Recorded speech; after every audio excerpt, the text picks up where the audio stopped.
एक व्यक्ति जो इंटरनेट पे नोहा नाम से पॉपुलर है, उसका ये दावा है कि वो साल 2030 से आया है। और ये भी बात प्रचलित है कि इस इंसान ने लाई डिटेक्टर टेस्ट को भी पास किया। लाई डिटेक्टर उस मशीन को कहते हैं जो ये पता करती है कि आप सच बोल रहे हो या झूठ बोल रहे हो। सच या झूठ बोलते समय आपका चेहरा, आपका हाव भाव अलग अलग होता है और इसी को ये मशीन सेंस कर लेता है। तो जब ये इंसान कह रहा था कि मैं 2030 से आया हूँ और उस समय के घटनाओं के बारे में बता रहा था, तब लाई डिटेक्टर मशीन इसे रीड कर रहा था एंड इट टर्न्स आउट कि ये सच बोल रहा था।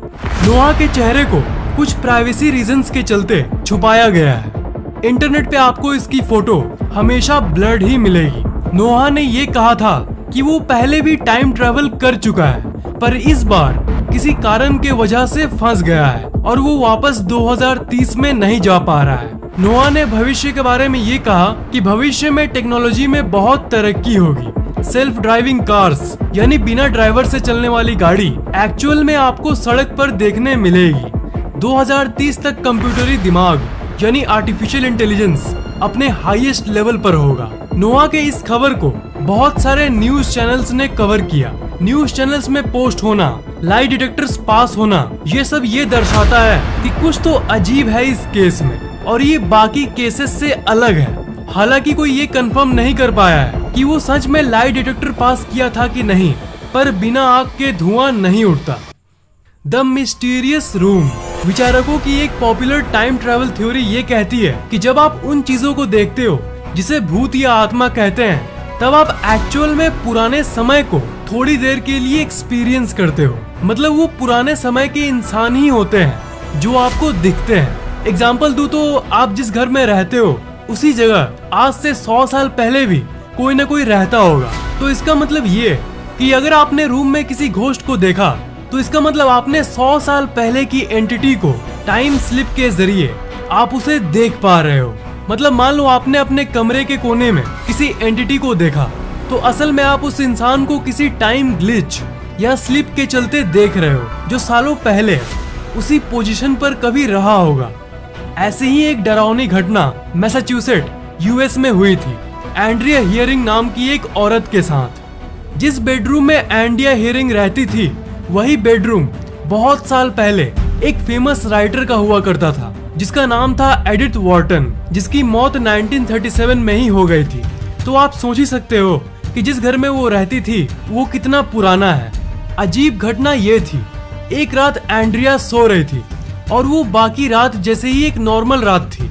एंड्रिया रोज की तरह खाना खाकर अपने बेडरूम के तरफ बढ़ी। उसके साथ क्या होने वाला है उसका कोई अंदाजा नहीं था।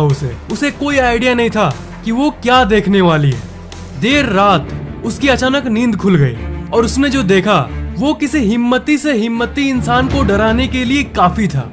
उसने ये देखा कि उसका रूम पूरी तरह से बदल चुका है। उसके दीवार पर पुराने जमाने के ड्राइंग्स लगे हुए हैं और उसने ये देखा कि उसके कमरे का डिजाइन पूरी तरह से बदल चुका है। खिड़कियां, अलमारी, दरवाजे ये पुराने जमाने के लग रहे थे। खास करके रूम का दरवाजा किसी पुराने जमाने की लकड़ी का दरवाजा जैसा लग रहा था। यहाँ तक जिस बेड पर वो सोती थी वो बेड भी बड़ा हो गया था और पुराने जमाने की जो बड़ी लकड़ी की बेड होती है उसकी नॉर्मल छोटी बेड उसमें बदल गई थी। फिर उसने अपना नजर घुमाया। उसने रूम के कोने में 3 रहस्यमयी एंटिटीज को देखा जो बहुत अजीब दिख रहे थे। उसके अनुभव के हिसाब से वो किसी एनिमेशन टाइप दिख रहे थे, पर कोई साउंड यानी आवाज उसे सुनाई नहीं दे रही थी। ये देखने के बाद वो एंड्रिया घबरा गई और वो तुरंत रूम से बाहर निकल गई। बाहर निकलकर उसने देखा कि उसका बाकी का घर तो नॉर्मल है। अरे बाकी घर तो नॉर्मल है, पर फिर जब उसने वापस रूम को मुड़ के देखा तो उसने देखा कि सब कुछ नॉर्मल हो गया है। उसका कमरा, उसका बेड, उसकी खिड़की, उसके दरवाजे सब नॉर्मल हो गए। जी हाँ, वापस वही रूम बिना किसी एंटिटी के। इस 2 मिनट की ड्यूरेशन के दौरान क्या हुआ वो उसे समझ ही नहीं पाई, पर उन 3 रहस्यमय फिगर्स जिसे उसने देखा था उसका चेहरा इसे याद था। फिर वो रिसर्च करने लगी कि इस घर में आज तक कौन कौन सा फैमिली रहा है। जो इंसान आज तक घर में रहे हैं सबके फोटोज और डिटेल्स उसने इकट्ठा किया और उन फोटोज से उसने 3 इंसानों का पता भी लगा लिया। जिसमें से एक वही फेमस राइटर थी एडिथ वॉर्टन, जो कि बहुत साल पहले इसी रूम में रही थी और जिसकी मृत्यु 1937 में हो गई थी, जो मैंने आपको पहले बताया। The unknown shop. Time slip की दुनिया में यही एक ऐसी स्टोरी है जिसमें कुछ एक्चुअल सबूत मिला है लोगों को। 1973 में स्क्विरल नाम का एक इंसान इंग्लैंड में घूमने आया था। इंग्लैंड में उसने एक रैंडम सा दुकान देखा। वो एक जनरल शॉप की तरह था जिसमें डे टू डे की स्टेशनरी प्रोडक्ट बिकते थे। वो दुकान में कुछ सामान खरीदने गया। उस दुकान में एक लड़की शॉपकीपर थी जो सामान बेच रही थी। वो कुछ ऐसे कपड़े पहनी थी जैसे कि आप स्क्रीन पर देख पा रहे हो। इस टाइप के कपड़े 1973 में तो कोई नहीं पहनता था। ये तो करीब 50 साल पहले यानी 1920 के कपड़े लग रहे हैं। पर उसने अपने आसपास ध्यान नहीं दिया। उसे दुकान से एक एनवेलप का पैकेट खरीदना था और वही उसने खरीदा और तुरंत शॉप से नॉर्मली निकल गया। कुछ हफ्ते बाद वो किसी काम से वही शॉप के पास से गुजर रहा था। तब उसने देखा, एक मिनट, यही दुकान तो मैंने कुछ हफ्ते पहले देखा था। हाँ, इसी दुकान से तो मैंने एनवेलप का पैकेट खरीदा था। पर वो दुकान पूरी तरह से बदल चुका था। एक नए जमाने का दुकान लग रहा था। पिछली बार की तरह अजीब नहीं था। वो उस दुकान के अंदर गया और दुकान के अंदर के लोगों से पूछा कि आपके यहाँ 2-3 हफ्ते पहले कोई लड़की काम करती थी ना, वो जो पुराने टाइप के ड्रेस पहनती थी, और शॉप का डिजाइन इतना कैसे बदल गया। शॉप के लोगों को कोई आइडिया नहीं था कि वो क्या बोल रहा है। वो ऐसी कोई भी लड़की को नहीं जानते थे और वो कह रहे थे कि हमारा शॉप तो बहुत दिनों से ऐसा ही है। बाद में उसने ये कहानी सबको बताया। कुछ एक्सपर्ट्स इस मामले का जांच करना शुरू कर दिए।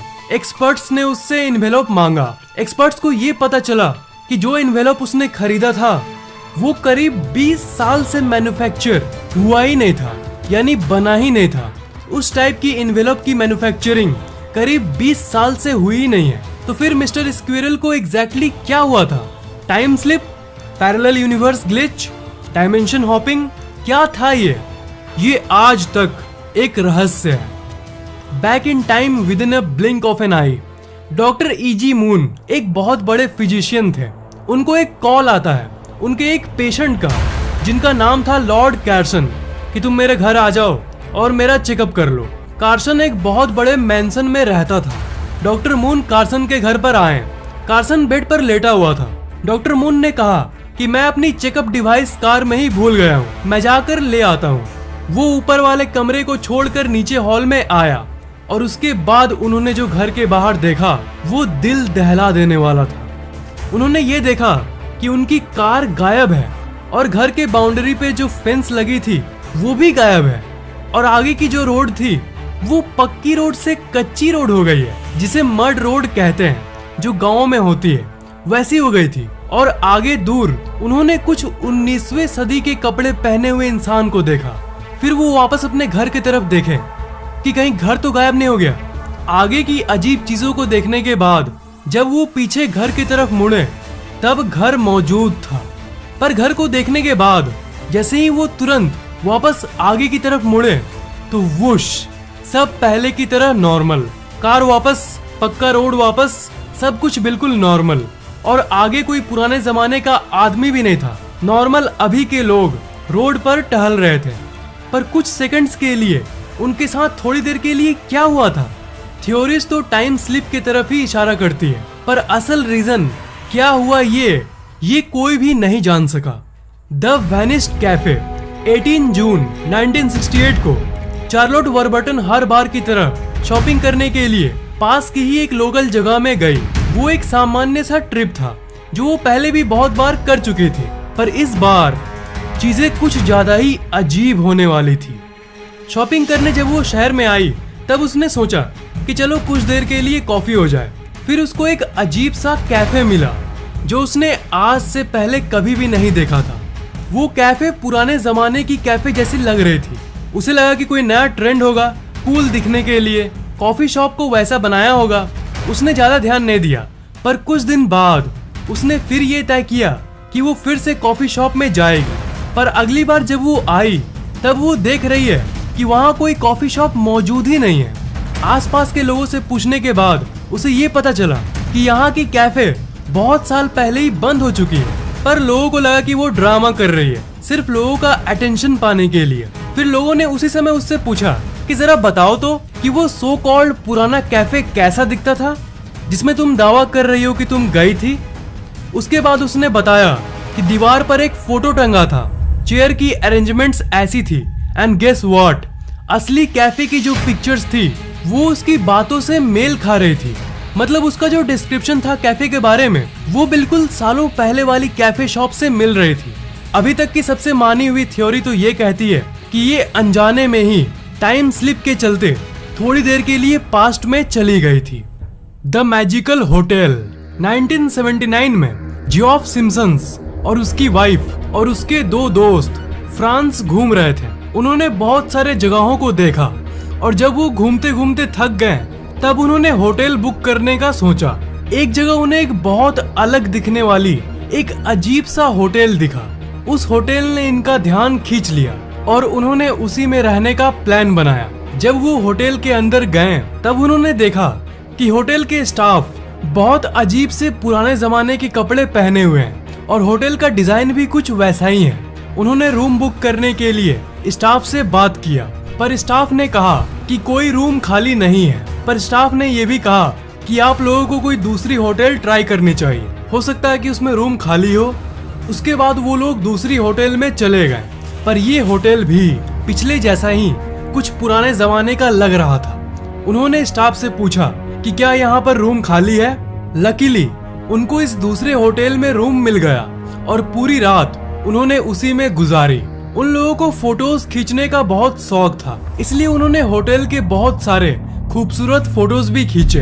दूसरे लोग जो दूसरे रूम में से आ जा रहे थे वो पुराने स्टाइल के कपड़े पहने थे। ये बात उन लोगों को अजीब लगी, पर उन्होंने उतना ध्यान नहीं दिया। पूरी रात वहीं बिताने के बाद वो लोग अगले दिन फिर घूमने चले गए। पहले दिन जैसा ही उन्होंने बहुत जगह घूमा, फिर वो वापस होटल में आने लगे। गाड़ी के विंडो से जब उन्होंने बाहर देखा तो उन्हें एक बड़ी सी खाली ग्राउंड के बदले और कुछ नहीं दिखा।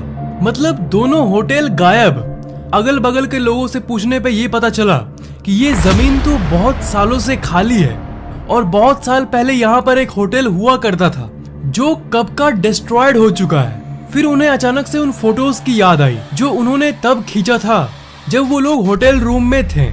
और जानते हो आप उन्होंने क्या देखा? एक खाली कागज। ये टाइम स्लिप था या कुछ और, कोई आज तक इस घटना को नहीं समझा सका। और ये टाइम स्लिप की सबसे मिस्टीरियस घटनाओं में से एक है दी नेवी इंसिडेंट। 1957 का संडे मॉर्निंग था। 3 ब्रिटिश नेवी इंग्लैंड के एक गांव में गए। जब वो लोग उस गांव में गए तब आसपास का हाल देखकर वो लोग चौंक गए। सब कुछ अजीब लग रहा था, पर बाकी घटनाओं से अजीब और अलग इस बार कुछ ज्यादा ही अजीब चीजों को इन तीनों नेवी मैन ने अनुभव किया। उन्होंने दूर के एक तालाब को देखा कि जो बहुत सारे डक्स थी वो हिल ही नहीं रही थी, थोड़ी सी भी हवा नहीं चल रही थी। ऐसा मानो कि हाँ, आपने सही सोचा, ऐसा मानो कि टाइम रुक सा गया है। गांव के और अंदर जाने के बाद उन्होंने देखा कि इस गांव में कोई भी बिजली का तार है ही नहीं, कोई इंसान ही नहीं दिख रहा था, सब कुछ वीरान। ये सब देखकर घबराहट के मारे वो तुरंत इधर उधर भागना शुरू कर दिए, पर अचानक से बीच रोड में ही सब कुछ वापस पहले जैसा हो गया। तो टाइम स्लिप ही एक ऐसी कंसेप्ट है जो कि इन कहानियों को समझा सकती है। पर टाइम रुक जाने को, स्टॉप्ड टाइम को, इसे तो कोई नहीं समझा सकता। पर मैंने आपको पहले भी बताया है और फिर बता दूं कि स्टॉप्ड टाइम और टाइम स्लिप अभी तक सिर्फ एक साइंस फिक्शन है और ये साइंटिफिकली प्रूव्ड नहीं है। पर जैसा कि मैं कहता हूँ, हमारी दुनिया सिर्फ साइंस से लिमिटेड नहीं है। हमारी दुनिया में ऐसी कई चीजें हैं जो साइंस के परे है। पर जैसा कि मैं हमेशा कहता हूँ, ये रहस्यमयी जरूर है। और वर्चुअल रियलिटी, आर्टिफिशियल इंटेलिजेंस, ये सब टेक्नोलॉजिकल चीजें तो बस ऊपरी सतह का भाग है। साइंस और टेक्नोलॉजी तो लिमिटेड है। हमारी दुनिया और भी कई रहस्य से भरी हुई है और इस दुनिया की सबसे मजेदार बात भी यही है। पर आप थ्रिल हो रहे हो ना?